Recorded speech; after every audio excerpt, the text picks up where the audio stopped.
안녕하세요. 코인원입니다. 오늘은 2025년 5월 16일 금요일 오전 8시 42분 경입니다. 구독과 좋아요, 알림 설정 정중히 부탁드리면서 오늘 영상 시작하겠습니다. 그리고 지난 SKT 사태 이후에 코인우먼 채널에 구독과 알림이 해제가 된 케이스들이 있다고 구독자분들께서 말씀을 주시고 있는데요. 구독과 알림 다시 한번 확인 부탁드리겠습니다. 구독과 알림 확인이 있어야 속보 소식이 있을 때 여러분들께서 빠르게 정보를 드릴 수 있기 때문에 다시 한번 구독과 알림 설정 확인 부탁드리겠습니다. 프레시 판사가 리플과 LCC 합의 요청을 기각했다는 소식이 우리나라 시간으로 새벽 3시 반경에 들려왔습니다. 리플과 LCC는 토레시 판사의 판결 중에서 기존 벌금 1.25억 달러에서 5천만 달러로 감액해달라는 점, 그리고 미국에서의 기관 대상 XRP 판매 금지 명령을 해제해달라는 크게 두 가지 점을 전면적으로 합의하고 나서 토레시 판사에게 수정을 요청했는데요. 그것이 기각이 되었다라는 이 말입니다. 리플과 LCC가 토레시 판사에게 해당 요청을 보냈던 것은 약 일주일 전쯤인데요. 기각이라서 그런지 판결이 매우 빠르게 이루어진 것 같습니다. 그러면 왜 토레시 판사가 리플과 미국 LCC 요청을 기각을 했는지 보시겠습니다.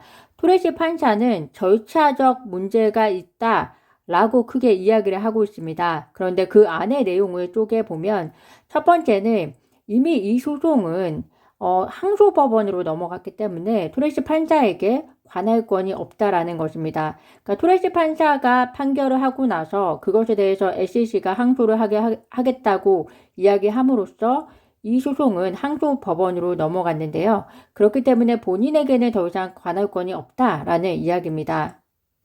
두 번째가 토레시 판사에게 관할권이 있다고 할지라도 본인은 기각을 했을 것이다 라고 이야기를 하고 있는데요. 그 이유가 최종 판결의 중요한 부분을 철회하려면 연방민사소송절차법 60조에 의해서 어떤 예외적 상황 때문에 철회하려고 하는지 그에 대한 설명이 있어야 하는데 이러한 요건을 충족하려는 노력조차 하지 않았다라고 설명을 하고 있습니다. 이로써 토레시 판사는 이번 요청을 기각을 했습니다.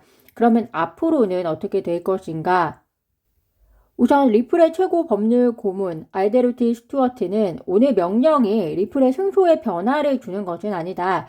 즉 XRP는 증권이 아니다 라는 판결이 달라지는 것은 아니다 라는 것이고요. 결국 토레시 판사는 절차적 문제에 대해서 이야기를 했기 때문에 리플과 LCC는 이 사건을 해결하기로 전적으로 합의한 이상 법원과 함께 이 문제를 재검토할 것이다 라고 이야기를 합니다. 어떻게 문제를 해결할 것인지에 대한 구체적인 내용은 설명이 없습니다. 리플과 미국 SEC도 지금 이 소식을 들었기 때문에 양 당사자가 논의를 해야 하는 만큼 당연히 공식적으로 말할 수 있는 답변은 알데르티 스튜어트 입장에서는 여기까지일 것으로 보입니다. 다만 이와 관련하여 전문가들의 의견을 정리해서 말씀을 드리겠습니다. 리플과 LCC 사건을 이제 공식적으로 제2순회 항소법원에 계류하게 되고 이 문제가 토레시 판사에게 법적으로 반환이 된 이후에야 토레시 판사가 해결을 할 수 있을 것으로 보입니다. 제2순회 항소법원에서 어떻게 이 문제를 해결하고 토레시 판사에게 반환을 할지는 LCC와 리플이 법원과 함께 그 절차적 방법을 찾아야 할 것으로 보이고요. 이러한 절차에 의해서 사건의 종료가 지연될 가능성이 높지만 리플과 LCC가 전면적으로 합의를 했기 때문에 합의 내용이 실현 불가능해진다는 이야기는 아니라고 전문가들은 봅니다. 또한 토레시 판사에게 재요청을 해야 하는 시점에 가서는 미국 SEC와 리플이 왜 해당 판결을 수정해야 하는지 좀 더 충분한 근거와 함께 설명을 작성함으로써 토레시 판사에게 간곡히 요청해야 한다라고 보고 있는데요.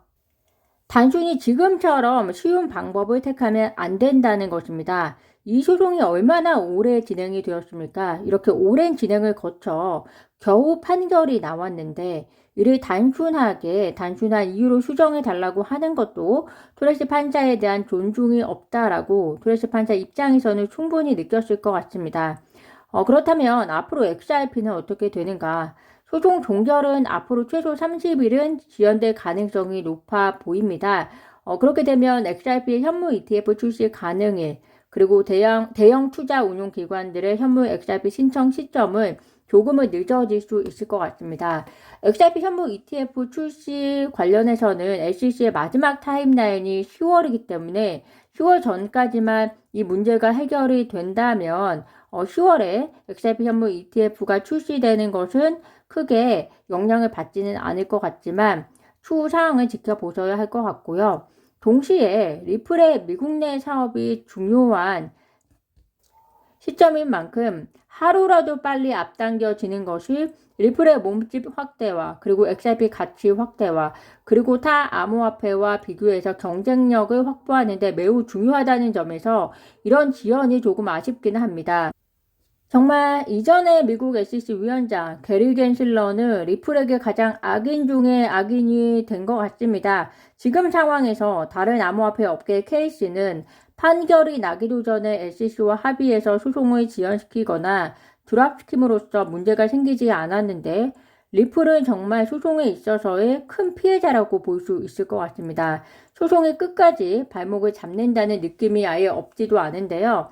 그렇지만 4년을 기다렸는데 한두 달 시원한 최종 판결을 위해서 기다릴 수 있지 않을까 생각을 합니다. 그리고 토레스 판사가 최종 판결 수정 요청을 편안하게 수락할 것이라고 100% 우리가 기대한 것도 아니었기 때문에 리플과 SEC가 이 문제를 빠르게 해결하기 위해 노력할 것이라는 믿음을 가져야 할 것으로 보입니다.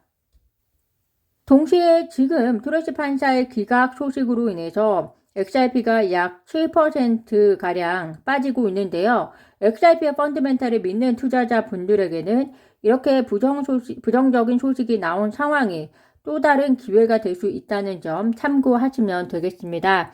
오늘 제가 준비한 소식은 여기까지입니다. 오늘도 영상 시청 진심으로 감사드리고요. 구독과 좋아요, 알림 설정은 코인우먼에게 큰 힘이 됩니다. 감사합니다.